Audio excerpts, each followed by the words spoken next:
Hello. It's great to see you, and thank you very much for coming out tonight. I'm delighted to be with you today, and a big thank you to you and the British Embassy in the Garage for inviting me.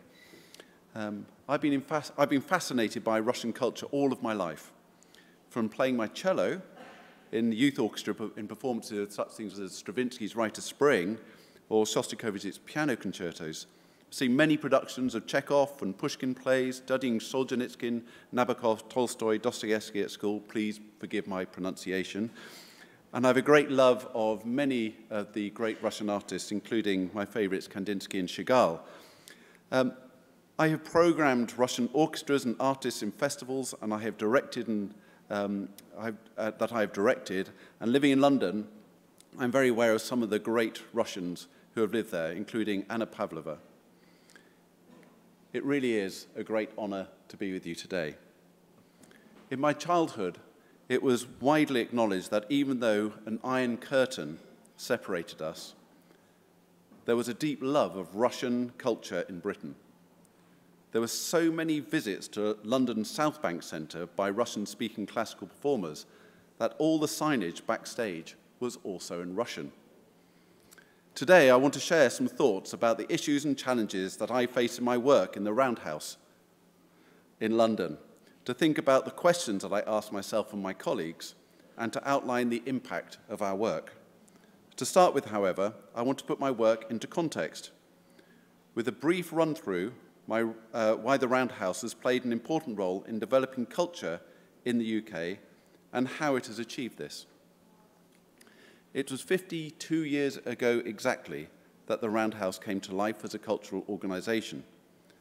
Originally built as a steam engine maintenance shed in 1846, it only lasted for 8 years in that form. Due to be demolished, the Roundhouse was saved by Gilbey's, a British gin and spirits maker. For 100 years, the Roundhouse building was used as a warehouse for gin, whiskey and wine. In fact, the largest bonded warehouse in Europe, housing thousands of barrels of the finest malt whiskey and London gin. Its future became uncertain again in the 1960s, when Gilbey's moved out of London. But, and quite by chance, a British playwright, Arnold Wesker, had the vision to create an art centre for the people.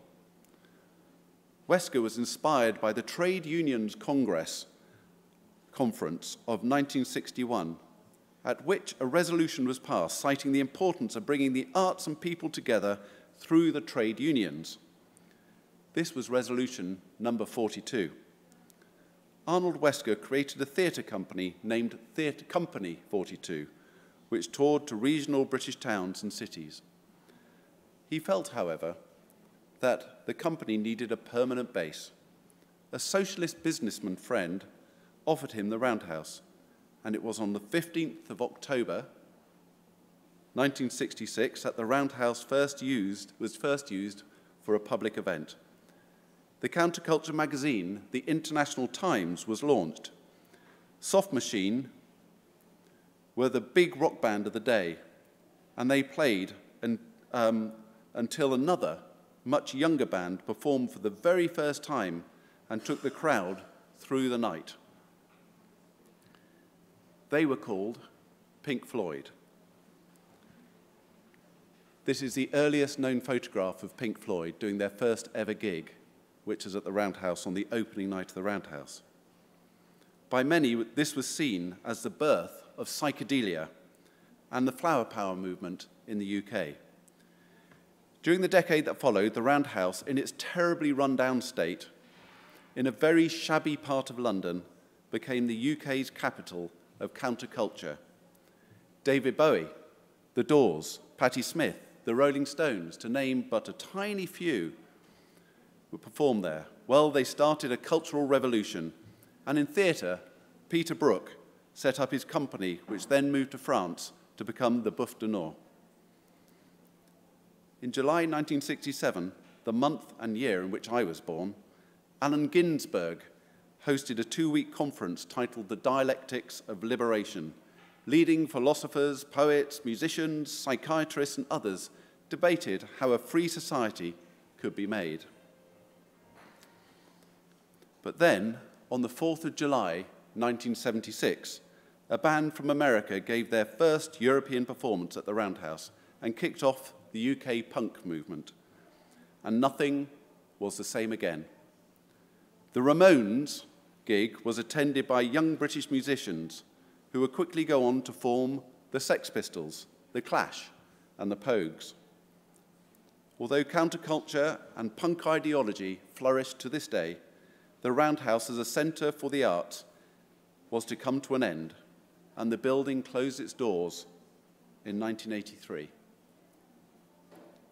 Margaret Thatcher became Prime Minister in 1979, and her vision for Britain was very different from that of the punks, the flower power generation, and the experimental theatre makers.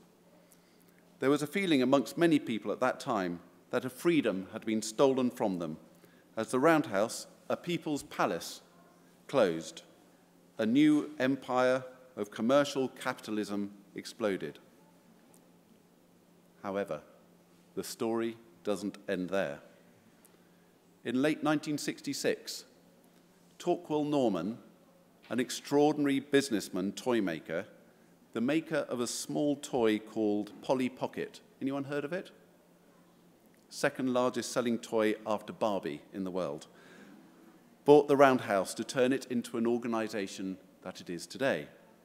He felt that his generation had failed generations of young people by selling off playing fields to become supermarkets, by reducing arts and music in schools and depleting creative inventiveness among the population. He wanted to show the world that by listening to and investing in young people, you could enable a new generation to fulfill their potential, to have a happier life, and to build a better society.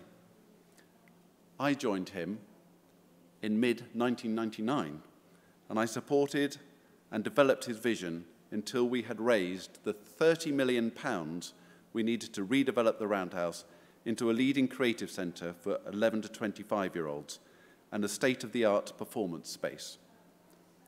The Roundhouse is now Europe's largest creative centre for young people aged 11 to 25 and North London's largest performance venue. In the last year, we sold nearly 400,000 tickets and worked with 6,000 young people, nearly 60% of whom are from the areas of the highest deprivation and 40% of whom are Black, Asian, minority, ethnic. But it isn't just about the numbers, of course. It's about who is buying the tickets, and I'll come on to this a little bit later. The Roundhouse is made up of a series of spaces. This is the main space. The main space holds 3,150 people for gigs, concerts, or 1,800 people, as in this photograph, in the round, or many other options as the seating system allows us to create the space that we want. We have foyers and bars, a restaurant, outdoor space. We have a 200-capacity studio theatre, which we use as an emerging artist development space. And then there are the Roundhouse Studios. The Roundhouse Studios is our engine room, comprising 24 state-of-the-art studios directly below the main space. These include a radio station, live broadcast, music, theatre, and circus rehearsal rooms, and spaces for young people to meet and plan.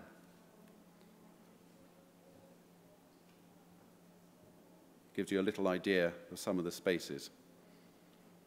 That's a project in our studio theatre called the Happiness Project. We run a wide range of programs for 11 to 25-year-olds, 6-week intensive courses for young people not in employment, education or training, an open access program for any young person wanting to take part. Emerging artists have a special relationship with us to develop their work, and there are ensembles and collectives that work at the highest level, such as our poetry collective, our choir, and various ensembles. This is the choir performing on the main stage. This is a massive enterprise, and the impact of our work is considerable. For example, 75% of those attending the intensive course go on to education, training, or employment. This, of course, is completely life-changing for both the individual and for their community. I wanted to start my talk today with this kind of overture to contextualize the Roundhouse in history and why some of the subjects we deal with today actually grow out of where we have come from. The questions we ask ourselves when we make our work at the Roundhouse include: who is commissioning and producing the work? Which artists are asked to make work? And most importantly, who is it for and who is it with? What change or impact do we want to make?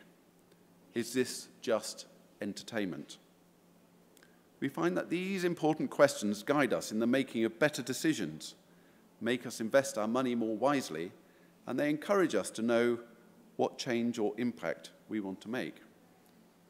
We will explore these questions further in my talk. In addition, the wider themes that I will explore with you today are: who holds the power?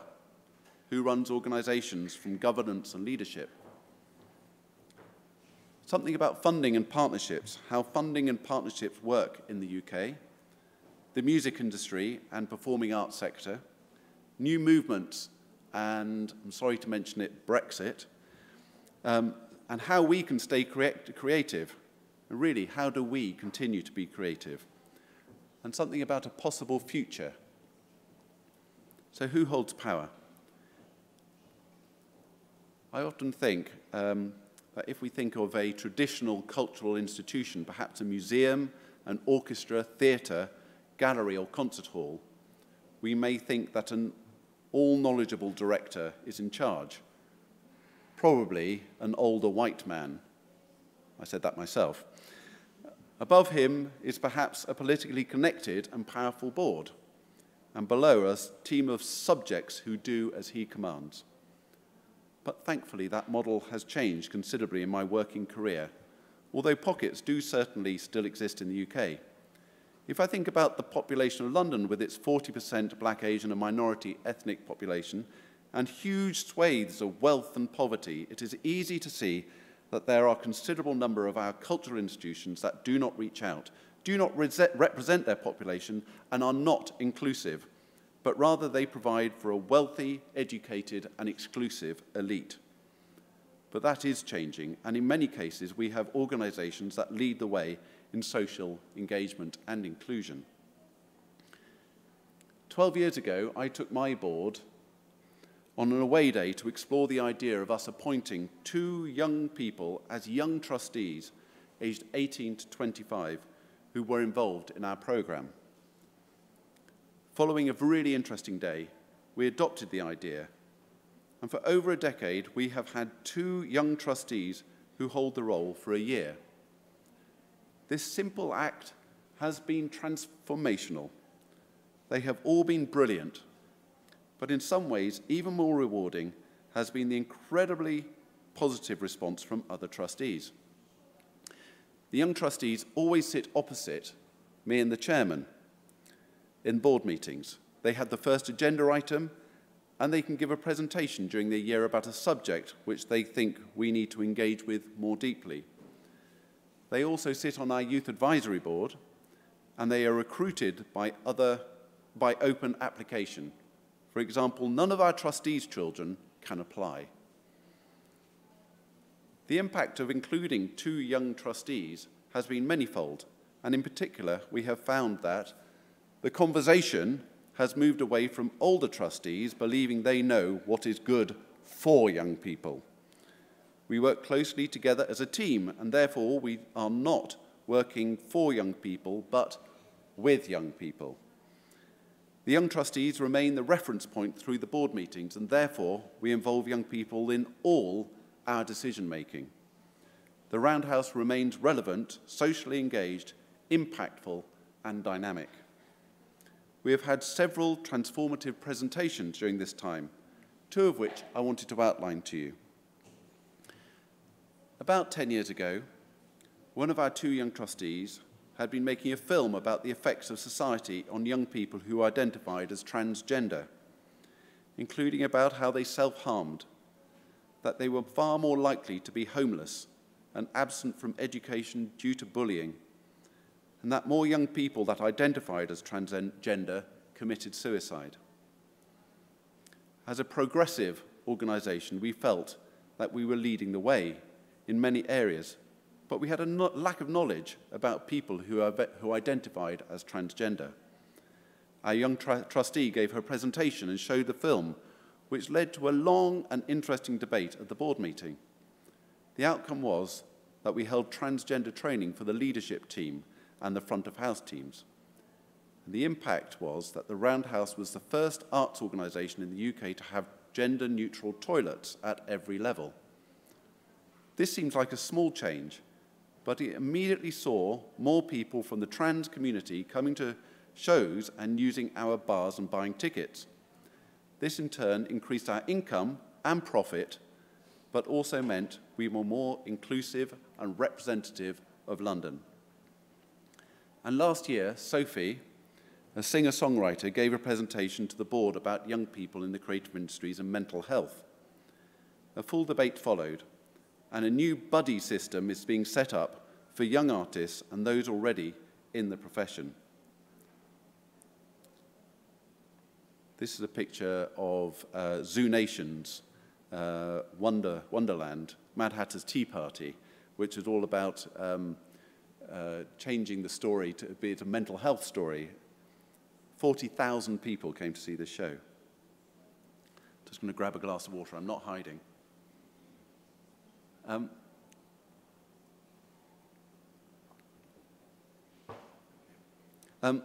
Our Youth Advisory Board meets monthly and is a forum to progress our work. Staff members meet with them and them every month to outline projects and plans, ask for feedback and plan work together.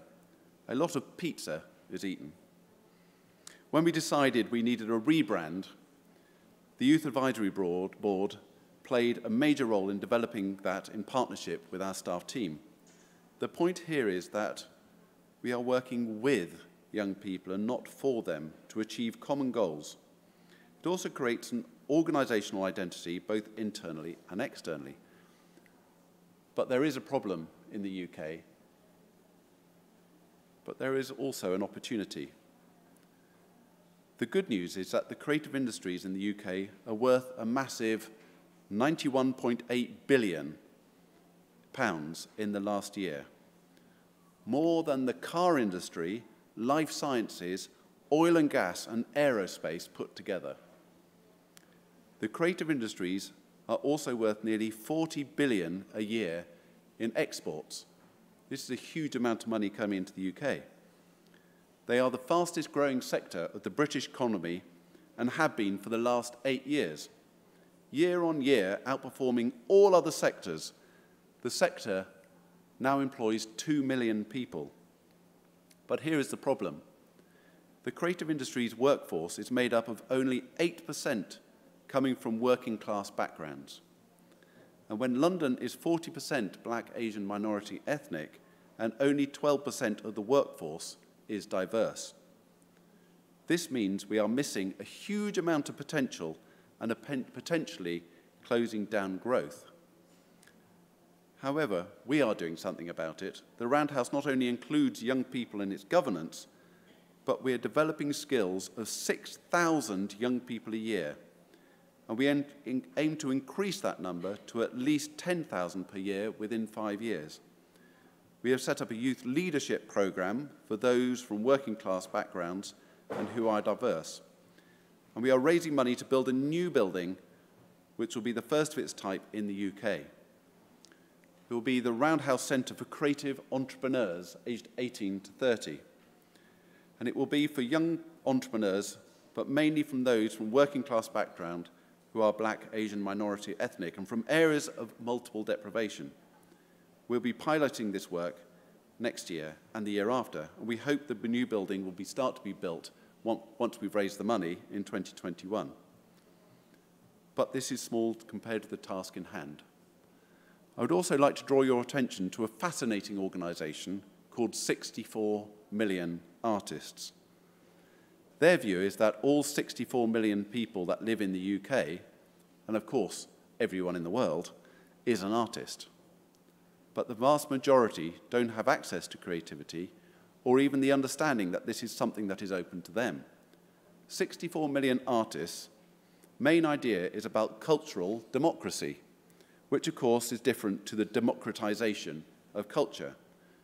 Cultural democracy in this context is about facilitating the ideas of stakeholders, the people, or creating together from the outset of a project, about employing artists to work with communities and not for them. It's also about leaders supporting ideas of others and a recognition that all arts and culture are included, from music to gardening, cooking to knitting, fashion to theatre. I would highly recommend having a look at the 64 million artist website. But if we are to think differently, we need a complete culture shift. I don't believe this necessitates the need for large numbers of leaders to be sacked, but it will need leaders to develop, think differently, and become facilitators and not commanders. And I'm sure that some of you know about the incredible educationalist Sir Ken Robinson. And you may have read his book, The Element, or Finding Your Element. His TED Talk is now the most viewed, with a probable audience of over 300 million. If you haven't seen it, I would recommend looking at it. He is our Associate Creative Curator at the Roundhouse, working with us to further our joint ambition to enable creativity to flourish. And that is the point. We are all creative. Creativity is at the heart of everything we do, whether you're an artist or a scientist, an architect or a sports person. All of us. The Arts Council of England, our funding body that receives and distributes government funds, is currently working on a new 10-year vision. And I expect that the inclusion of people in making art will be one of the central aims. This will not preclude the classical art forms, but there will be a renewed challenge for the establishment to diversify, to work with the public, and be more inclusive. So yes, power will shift from the few to the many. Leaders will become facilitators, and I believe that the arts will become stronger for it. Just 2 years after we reopened the Roundhouse, after the rebuild, the Great Recession hit in 2008. My friend, the British journalist Robert Peston, reported on the BBC News that there were rumours spreading that a British bank, Northern Rock, was in trouble and that it might collapse. Within hours, Northern Rock account holders were queuing to withdraw their money. What none of them knew at the time, of course, was that this was going to be the start of the worst recession any of us had ever known. And we're still suffering from it today. Government expenditure and funding has been squeezed, and the arts budget reduced in the UK by almost 50%. Those arts organisations in the UK that are awarded government money through the Arts Council receive somewhere between 20 and 30% of their budget. Every 2 or 3 years, the British government holds a comprehensive spending review, analysing and forecasting and setting up budgets for the coming year ahead. Funding is then developed to independent bodies such as the National Health Service and the Arts Council.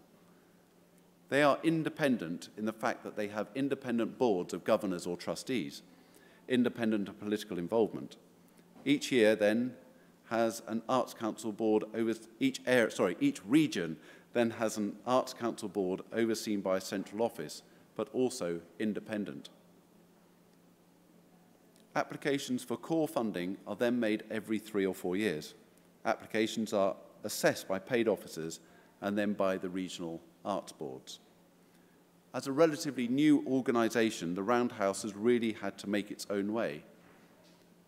With just 8% government funding, we have built a resilient business model that mixes commercial activity with funded programmes, fundraising with investment. And that model is only possible because we are in central London.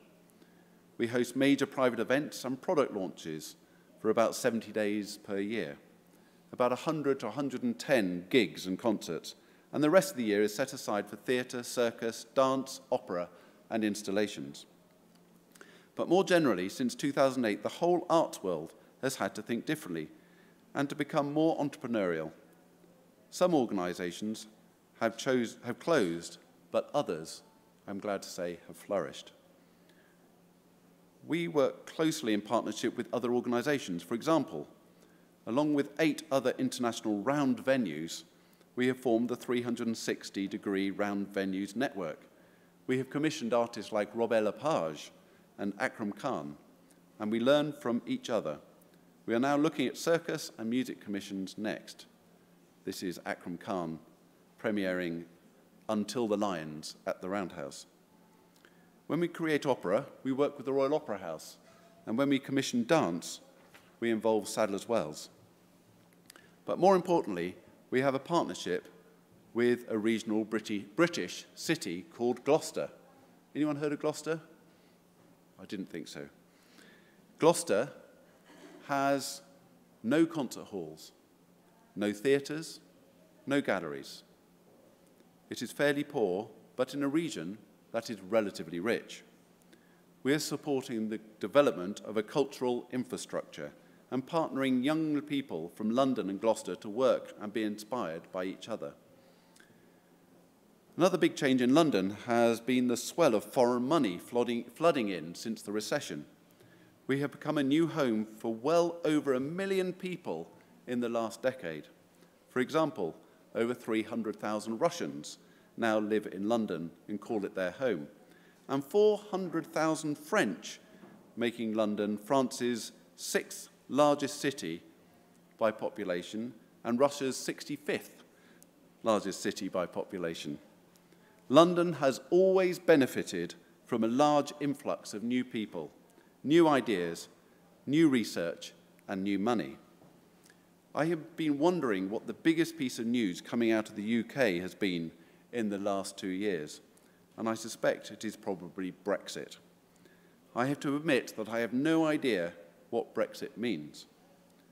Will we become poorer or richer, more local or more international? Will we become more welcoming or more closed off? My belief is that we need to keep investing in the creativity of our nation, as we will then find the connections between us and create opportunity. But my gut feeling is that Brexit will not work well for the UK. Across the UK, we see walls being built, both mental and physical. We see mistrust, misunderstanding, and a reductive approach to society. But through investing in good leadership and involving people in cross-border partnerships, we can find a way through what feels like a complete and utter mess at this present time.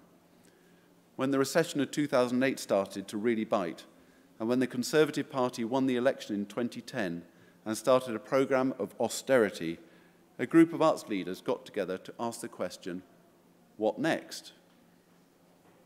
Now, some 8 years later, a much bigger group continues to meet every Wednesday morning at 8:30 a.m, and similar meetings across the UK now happen regularly, so that we learn, listen, talk, debate, and be a movement for change in the UK. It has an incredibly powerful impact.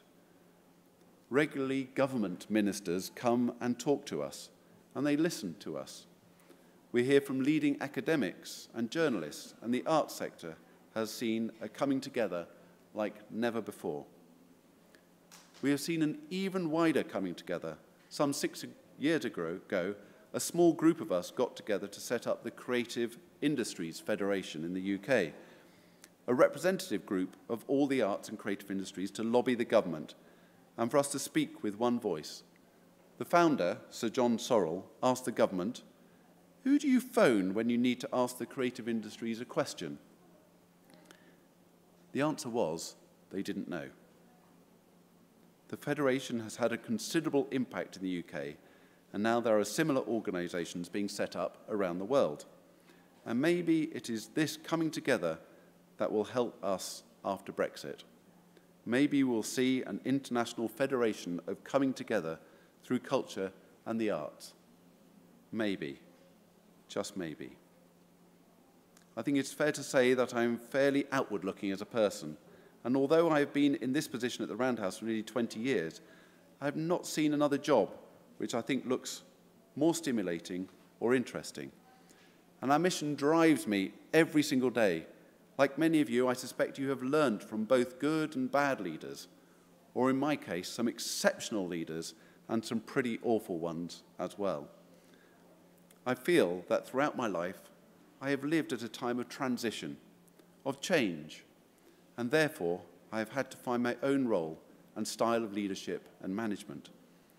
As a senior management team at the Roundhouse, we have invested quite a bit of time recently in leadership development as opposed to management development. There is, of course, a big difference between leadership and management, and as Peter Drucker, the Austrian-born management consultant, suggests,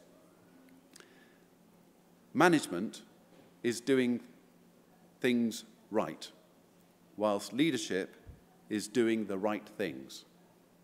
And he felt that a good leader portrayed four main competencies, and these are the ability and self-discipline to listen. Listening is not a skill, it is a discipline. The determination to communicate and to make yourself understood.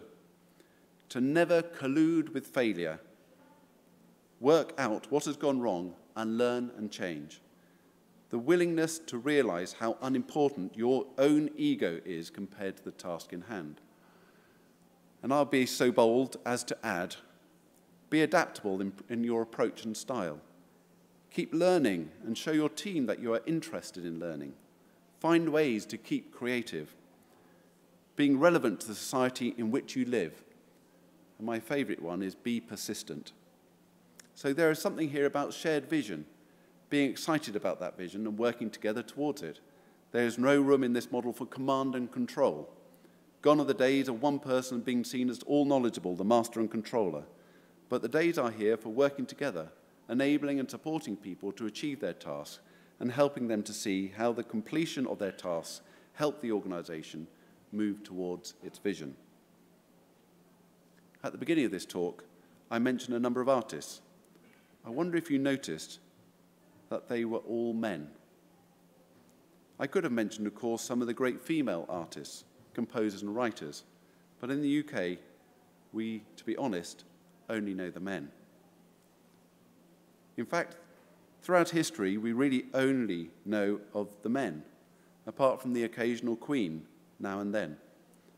So as I have mentioned already about including people from all backgrounds, it's also quite right that the role of women in the arts be properly acknowledged and supported. I thought I'd add here that the Roundhouse senior management team is 75% women and 30% ethnically diverse. In fact, the Roundhouse team is 77% women, and our aim is for 50-50 gender balance on our board. I'm sure by now you're wondering why I haven't talked about the arts really at all.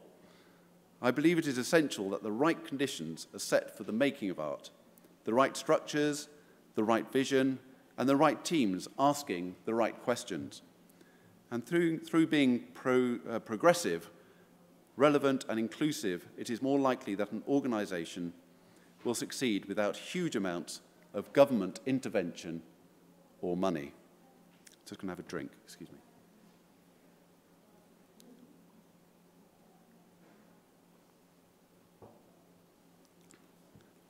I was asked to talk a little about the music industry in the UK.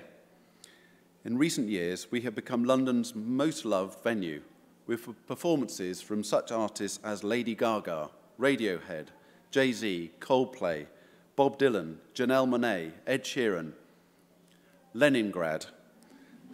I knew I'd get a laugh, but sadly that's the only Russian band we've had, and Paul McCartney. Radiohead, and this is Little Sims, a young grime artist who grew up through the Roundhouse studios and most recently supported the Gorillaz on their world tour and picked up all the awards in them. This is her on the Roundhouse stage. Yes, it's a truly amazing list, but in all honesty, we don't have the power to choose the artists that perform at the Roundhouse. That's the music artists. We choose all the others. We can say no, but we can't choose the artists. Let me explain. This is just a small sample of the 1,000 acts that have performed with us over the last 10 years, but we haven't promoted one of them.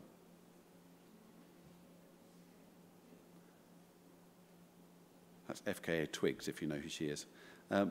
Music artists touring is controlled by a small number of promoters and agents, nearly all owned by two organizations, both American, Live Nation and AEG. So our job is to set the conditions to be a premium venue and to be excellent in the way we service artists and promoters. Just 5 promoters control most of the festivals, venues and tickets, ticket agencies, agents, managers and promoters. We have seen a huge consolidation of power into just a handful of organizations, and we're seeing that shift accelerate. The Roundhouse is the only major music venue that is independent in London. A couple of years ago, a major promoter told me that the only real way of making money in the live music world was through secondary ticketing, whereby fans are asked to pay far more than the normal ticket price to see the show. Often fake, this has led to mistrust and a reduction in people attending shows, as they have spent all their money on one expensive ticket rather than on many cheaper ones. Things are changing, and fan-to-fan platforms are now becoming more common, where fans or venues or promoters can sell on unused tickets at face value plus a small administration charge. This is a great move. In the last 7 years, we have seen a reduction by 1/3 of grassroots music venues in London. That's 1/3 have closed. The closure of so many has come about due to property developers building flats as residential accommodation as they become more lucrative and in demand. And there is considerable competition from alternative forms of entertainment online, of course. We are also seeing an explosion in grassroots activity online in other ways, such as through the Music Venues Trust and Sofa Sounds. Sofa Sounds, which you can view online, has brilliantly developed an audience for emerging talent through creating gigs in people's houses. In America, we have seen the most powerful music organizations own everything from artists, management, to radio stations, TV, online platforms, and ticketing. The music industry does need to change, however, and again, I come back to gender. As the music industry in the UK is almost completely male-dominated, but we have seen some superb initiatives from such organisations as the Performing Rights Society Foundation, which has championed a 50-50 gender split of artists performing at festivals.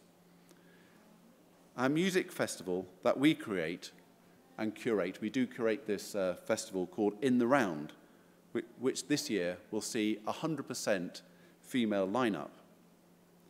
We will not shout about this, but it will be interesting to see if anyone notices. We feel that sometimes we have to be radical to make a change, to shift perception and encourage new opportunities. In terms of audience development, we have seen an amazing growth and shift in demographic in recent years. We have seen a growth in new hybrid art forms, and I'm delighted that the Roundhouse has played its important part in developing them. Spoken word poetry now attracts a big following, and it is a great way for young people to express themselves. This is where everything is going to go wrong, because I'm appalling with technology, but just stick with me. Here is a poem by Suhaima Mansour Khan, who came second in the Roundhouse. Some poems force you to write them. The way sirens force their way through window panes in the night, and you can't shut out the news, even when you try. Write a humanizing poem, my pen and paper goad me. Show them how wrong their preconceptions are. Be relatable. Write something upbeat for a change. Crack a smile. Tell them how you also cry at the end of Toy Story 3, and you're just as capable of bantering about the weather in the post office queue. Like everyone, you have no idea how to make the perfect amount of pasta, still. Feed them stories of stoic humor. Make a reference to childhood. Tell an anecdote about being frugal, mention the X factor. Be domestic, successful, add layers. Tell them, you know brown boys who cry. About the sides of Assads, Amirs, and Hassans they don't know, the complex inner worlds of Sumayas and Aishas. Tell them comedies as well as tragedies, how full of life we are, how full of love. But no, I put my pen down. I will not let that poem force me to write it, because it is not the poem I want to write. It is the poem I have been reduced to. Reduced to proving my life is human because it is relatable, valuable because it is recognizable. But good GCSEs, family, and childhood memories are not the only things that count as a life. Living is. So this will not be a Muslims are like us poem.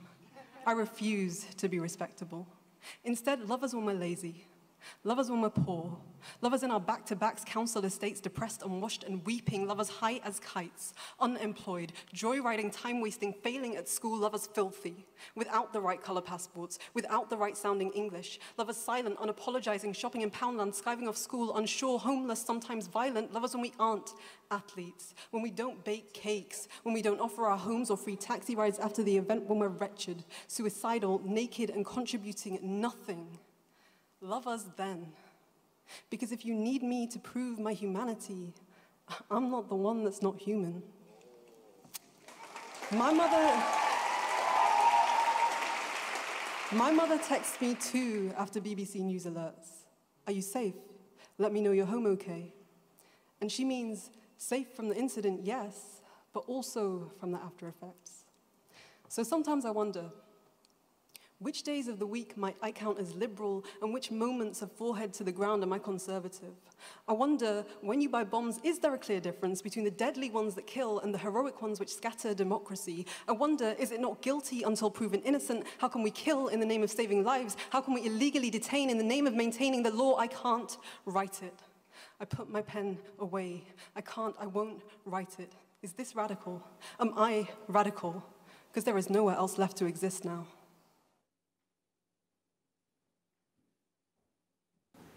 This film has now been watched by over 5 million times around the world, a lot in Pakistan and India. Spoken word and grime are part of the mainstream coming out of the punk and hip-hop, and they are uniquely English. And now they are influencing theatre, and we see shows selling out in major venues across the UK by spoken word artists, grime artists, from Stormzy to Kate Tempest. So like punk, which for a while became the main commercial music act, some of the grime and spoken word performers have taken over the main stage. We see our role at the Roundhouse to enable the voices, and now and tomorrow to develop, to flourish, be heard, whoever they are. If we ignore those people who are easy to ignore, then we know that it won't be long before we are forced to listen. I don't know if you have read the book or seen the film of The Hunger Games. Maybe not. This may be not relevant, but then if you have, then we have to make sure that we are not the rich with the fancy clothes and the rich diets, but on the side of the people, the fighters and the game changers.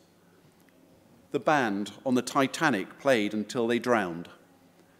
They played to calm the nerves of the passengers, to reduce fear, to remind people that they were human. They were some of the bravest people I can imagine.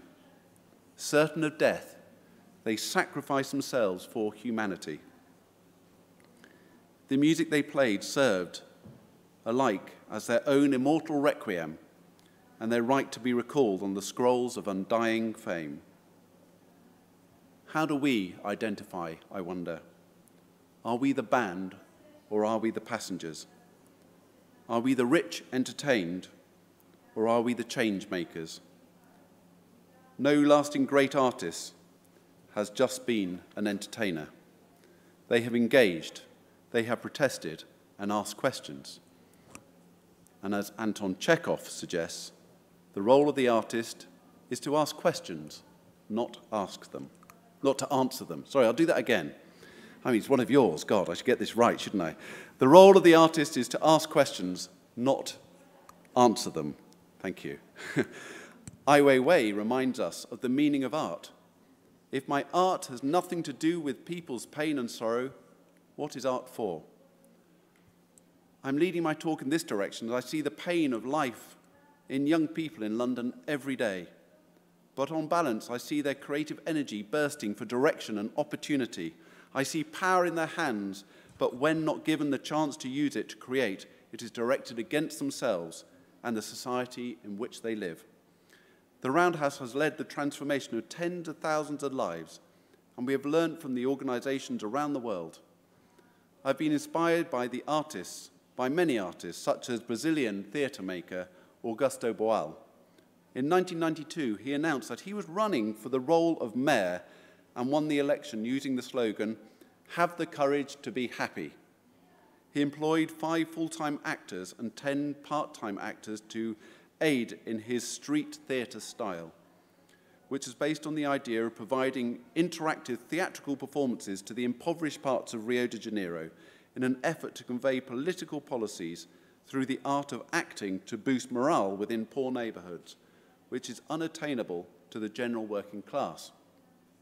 He says, "We use theatre to discuss problems of communities, workers, blacks, women, street children, the unemployed, the homeless, etc. We don't want a passive audience simply watching. We propose, on the contrary, that the public participate, interfere, enter onto the stage, and propose alternatives to the plot, create a new story. Theatre is political and politics is theatre." Boal's stated goal was to use theatre to change the political world, not to have the political world make him change. His idea of legislative theatre changed Brazilian political style and would later become a style of art used internationally to advocate for social organizations. Another artist I greatly admire is the filmmaker and opera director Penny Woolcock, who I've worked on a couple of projects. 10 years ago, she made a film using non-professional actors, some of whom were members of gangs in Birmingham. Birmingham is Britain's second city. The result was the film One Day, which became a cult hit, and nothing like it had been seen before. 2 years after it was made, Penny was called by one of the actors who was in a real gang, who had asked her to try and help stop the killing and the violence. The 2 gangs, the Johnsons and the Burgers, couldn't even remember why they were killing each other. The number of fatalities and imprisonments was staggering. Penny met with the young man, and soon they contacted another young man from another gang. Both gangs had lost trust in everyone: government, the police, healthcare, school, everything and everyone. But they trusted Penny, the artist.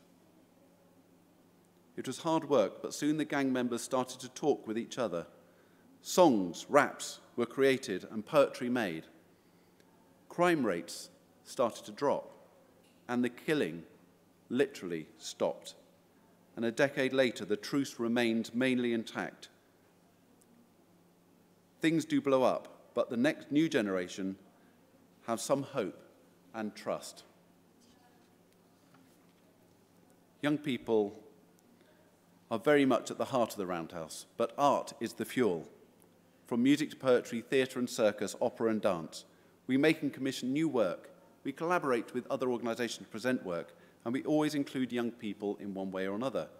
For example, earlier this year, we co-produced Monteverdi's opera Ulysses with the Royal Opera House. We involved young dancers and poets, singers, alongside the great musicians and singers, and it was sold out, 16,000 tickets, with a full set of 5-star reviews.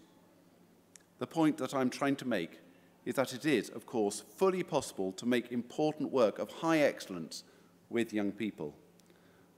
On the nights of the London riots, which you may have seen on the TV, in August 2011, I witnessed groups of people smashing windows and burning buildings. I saw fights with police officers and I saw theft. It was the opening night of our first ever major art installation. We had commissioned the architect and artist Ron Arad to create a massive structure onto which we projected 360-degree films and performances and amazing shows. I had the last 200 guests in the foyer when the police called to say, "Hide, lock the doors and turn the lights off," as the riot was coming our way. The news was broadcasting that the Roundhouse had gone up in flames. It hadn't. But when we started seeing messages on the internet saying, "Do not go near the Roundhouse, do not touch the Roundhouse," local parents and young people came and stood outside the Roundhouse and told the rioters, "Go home and leave the Roundhouse alone." The Roundhouse was protected. Immersed in the local community, the local people came out and stopped the riot and saved the Roundhouse. Those people imagined a better future in the face of fear. And as Ken Robinson says, imagination is the source of every form of human achievement. I have to admit that I really don't want to talk about Brexit. I really can't believe that we are cutting off our trading and cultural relationships with the European Union. Our economy has already been damaged. Our standing in the world has been affected, and we are a divided society. I fear for the future in the short term.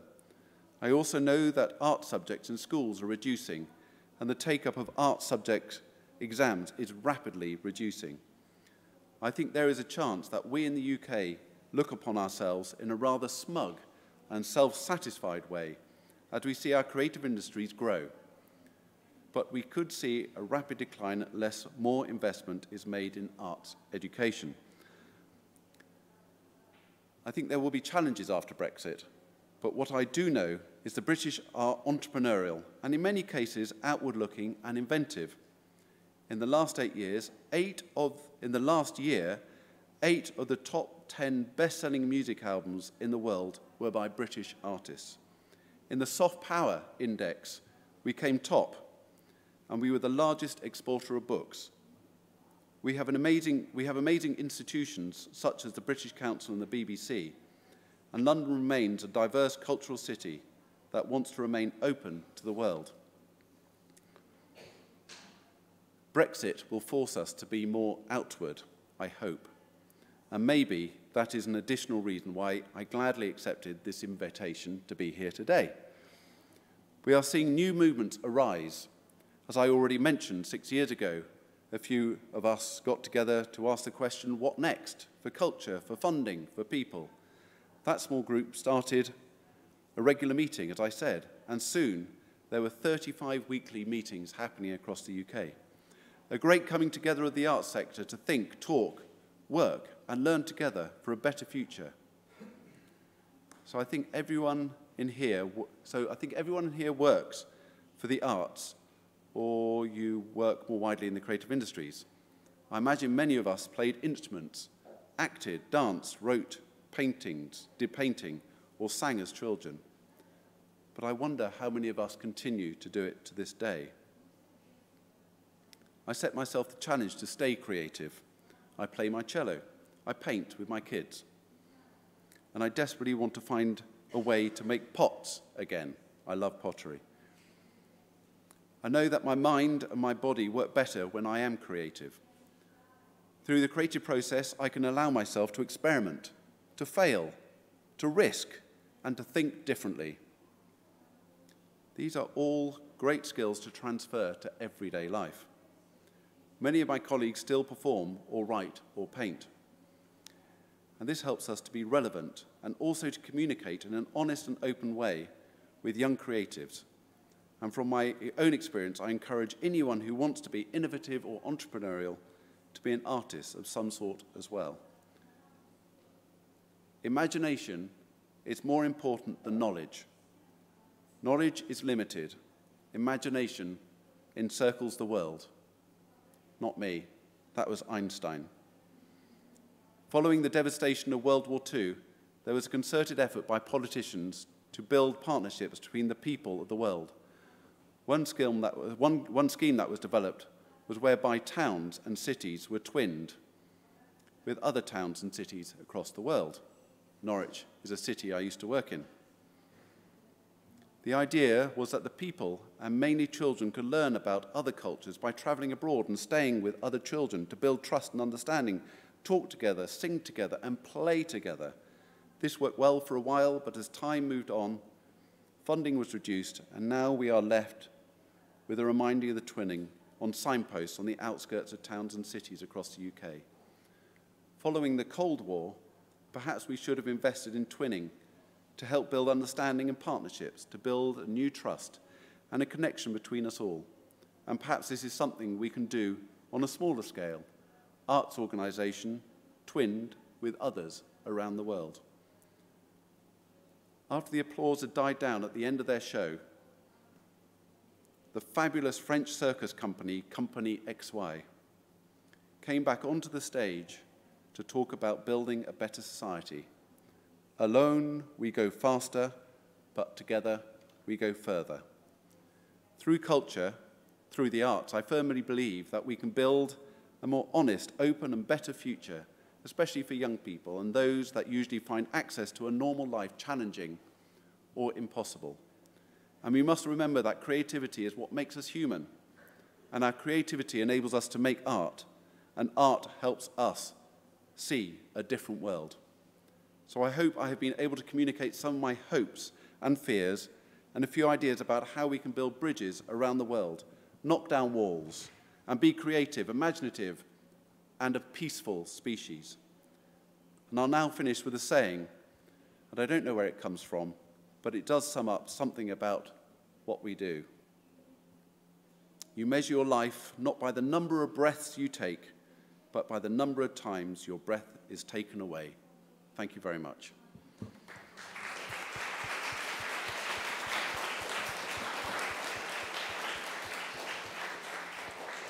Друзья, сейчас у нас есть время на несколько вопросов. Если вы хотите задать, пожалуйста, поднимите руку. Я подойду.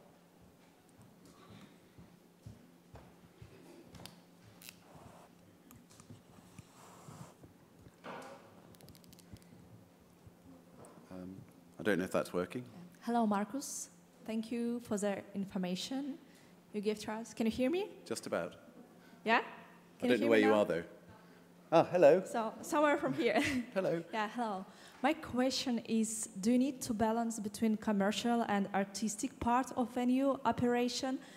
And if so, do you ever reject any artist or project, even if they able to pay the rent fee and the data available?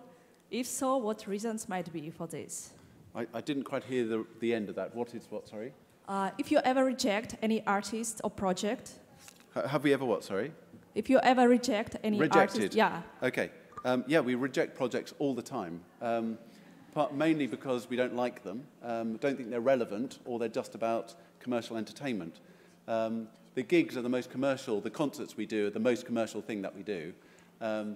And they, you know, every pound, every bit of money that is made from a gig, from a bar sale, from a commercial activity such as a private event, such as a car launch or something like that, goes back into supporting our work with young people. We are a charity, and all the staff are on a fixed salary, no bonuses, anything like that.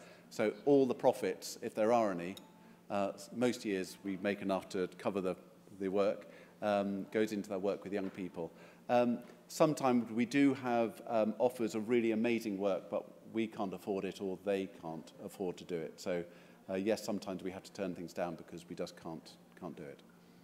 Do you ever compromise on this, like artistic part, if you need to earn more profit for some project? I'm glad you asked that question. I wish you hadn't as well. This summer was the first August when we didn't do an installation. We decided to give the installations a bit of a break to reinvent something. So we thought we'd put in something that was fun, exciting, accessible and commercial, and to make us some money. It was a cabaret, and it made the worst loss we've ever had on anything. So we're there to make art, and when we try and be really commercial, we really mess it up. Thank you. I can't see any. Hello. Good evening, sir. Allow me to ask you a question. How should the investing in creativity go? Should it be done more by the private sector or by the government? Because many people are telling about more government in the creative field.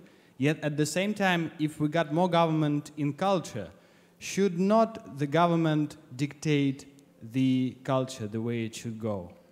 Very, very good question. So, I was asked earlier today, was the programs that we do with young people, did they come after we'd set up the building? No, the work with young people came first. It was the starting point of what we do. I think if arts organizations, cultural organizations, commercial organizations have young people in their heart where they are not exploiting young people but doing something with young people, then it really doesn't matter. If it is there because it's some way of excusing a policy, or that there's going to be commercial exploitation by a big commercial company, then they probably shouldn't do it. So yes, it's good that charities or independent organizations or public funded bodies, I think this kind of work is the work that we do is open to all young people. It's very, very cheap. It only costs £2. What's that? £2 is a very small amount of money per session. So it really is about artistic and creative outcome, but it's also about social outcome, that they will improve their social chances. Now, we often get asked, will you do a project around knife crime? Because there's quite a lot of, sadly, a lot of knife crime in London amongst young people. And when we're asked to do that, we say no, because we're about creativity. And if the starting point is to stop people doing something, it's very hard to get them interested in doing something to enable them to see a different way. So there are probably more funding to us if we were able to, if we decided to do that kind of work, because I don't think you're starting off with the person, you're starting off on a different agenda, a government agenda, rather than a social or individual agenda. So I can't answer, obviously, for this country, but I can say that if the government in Britain suddenly said there needs to be a creative centre like the Roundhouse in every single city, and we're going to run it, I think there might be a few challenges. I don't think they'll do that, but they would be more likely to say, Roundhouse, would you help us, or a whole range of organisations, would you help us to do this? Then I think that would be fine. But the other point in this, sorry, is that government money comes and government money goes. So you can do something really great for 3 years and then it all disappears. So I would say long-term, meaningful impact, otherwise you'll lose trust of young people as well. Sorry, that's probably a rather long answer. Sorry.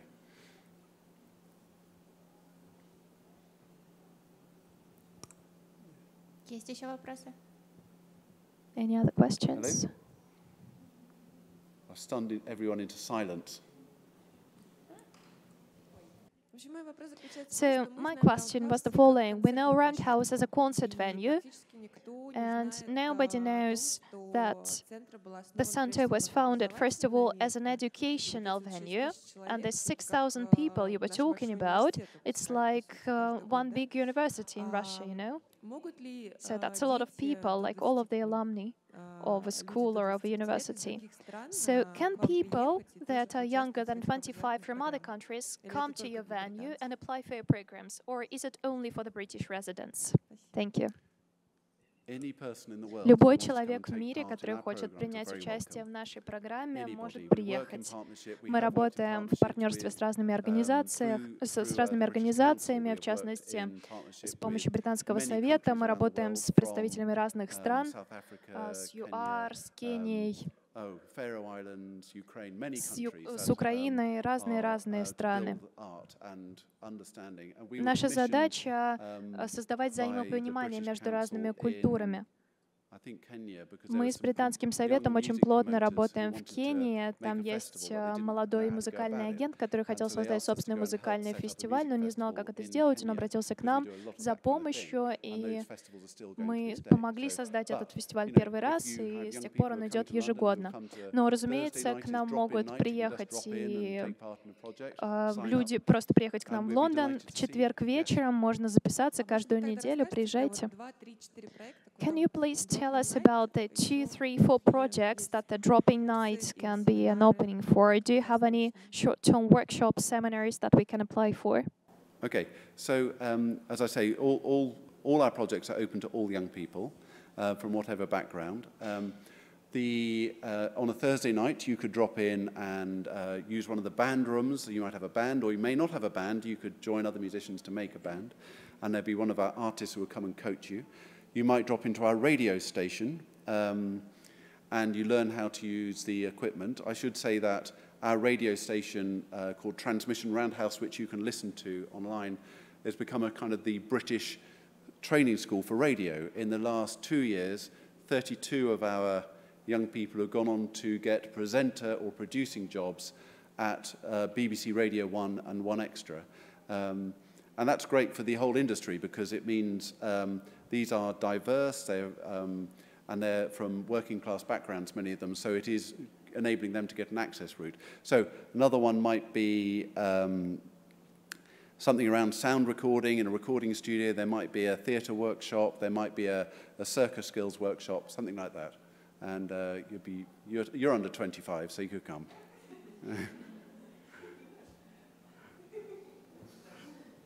I think I said the wrong thing. Any other questions? I can understand technology now.